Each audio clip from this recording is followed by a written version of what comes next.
invitation si Miss Dog kasama ang tropa. Walang masyadong kasi mabilis yung sasakyan. Nag-hire kami ng van. 1,000 papunta, 1,000 pa uwi. Plus, dahil gusto niyang mag-antay na lang, so nagdagdag kami ng 1,000. So, all is well. Yung mga bundok. Wala pa kami sa tunnel. Pag nasa tunnel na, madilim na. Smoky na pag nasa tunnel. Yan, medyo mababagal konti. Masyadong bundok. Sara. Hold ko muna. Very foggy. Yan, very foggy na. Yan na. Yan, oh, malamig na. Malamig na. Dito na sa taas ng Baguio, pero medyo malayo pa kami. Yan. Wow, sarap ng malamig. Yan ang gusto ko, malamig na malamig. Walang masyadong kasi bundok. Sobrang ma-foggy. Ibig sabihin malamig dito sa Baguio. In October. Yan. Dito talagang ganito dito. Hindi nababago. Yan, oo. Dito ang ma-foggy. Hindi pa kami nakadaan sa tunnel. Yan, oh. Wala ka nang makita. Pero sa pupuntahan namin, maliwanag doon. Dito lang sa bungad pa akyat ng Baguio. Yan. Wala kang malamig sa baba kasi malalim ang bundok. Yan. Yan. Parang ang sarap. Sarap maglakad pero walang jacket. Hindi nakadala ng jacket.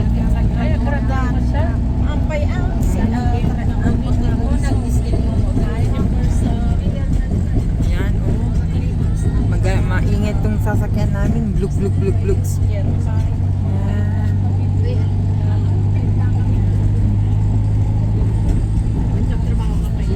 Basta pag pumunta kayo ng Baguio, pagdala kayo ng jacket para hindi maambunan, hindi mababad sa hamog. Every year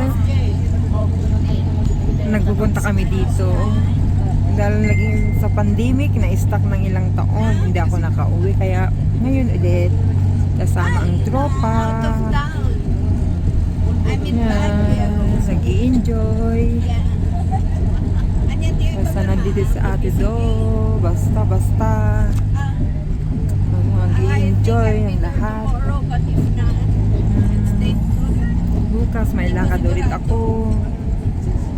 The next day, punta ako ng dentista para yun na ang free day ko. And then Thursday may invitation ulit, kainan daw, ihawan sa may dagat o kaya sa farm. Yan. Maraming invitation pero wala na akong time, marami pa akong gagawin. Hindi ko pa nalinis yung bahay ni mother. Dahan-dahan kong nililinis para malinis. Yan, oh, very foggy. Madilim na. Oh, yung nyug. Yan, oh, very foggy na siya. Oh, sarap manirahan dito. Pag mayaman ka. Yan, oh, di mo na makita yung bus. Papuntang tunnel yan siguro. Yan, mga bus. Oh, halos hindi mo na makita. Yan. Ganyan ka-foggy ang Baguio. Kasi maulan.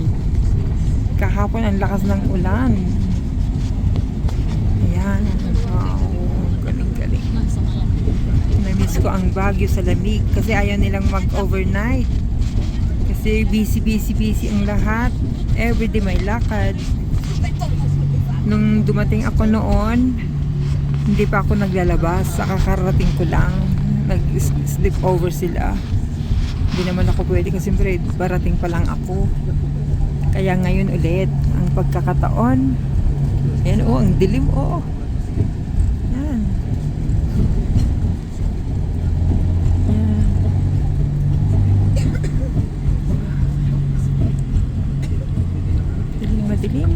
Madilim ang Baguio.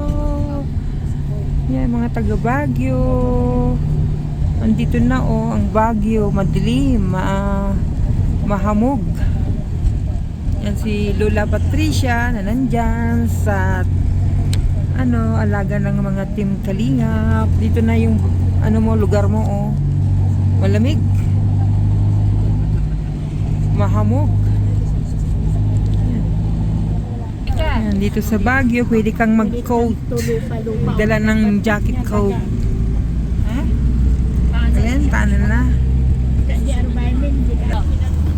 Nandito na kami sa Tano. Paakyat na. Yan, mahaba yan. At least dito walang fog. Yan. Diretso na yan. Tano. Yan, maliwanag dito.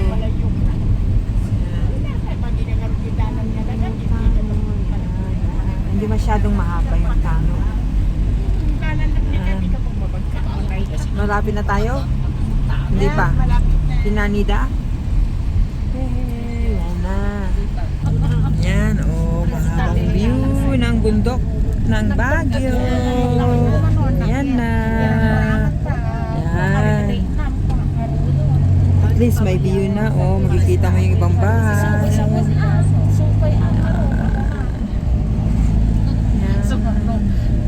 Mga bahay doon sa baba ng bundok.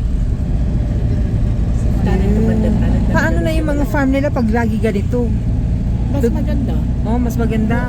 Paano yung mga palay? Pero wag lang yung maulan na bigyan kapalaban. Kasi ganito na, wala nang pagbabago yan. Lalo ngayon kaparating ang December parang ganito na. Kasi palalim yung bundok, kaya madilim. Wag lang ulan. Di wala nang pag-asang may liwanag kasi ganito lagi. Lalo ngayon na may Ganito lagi.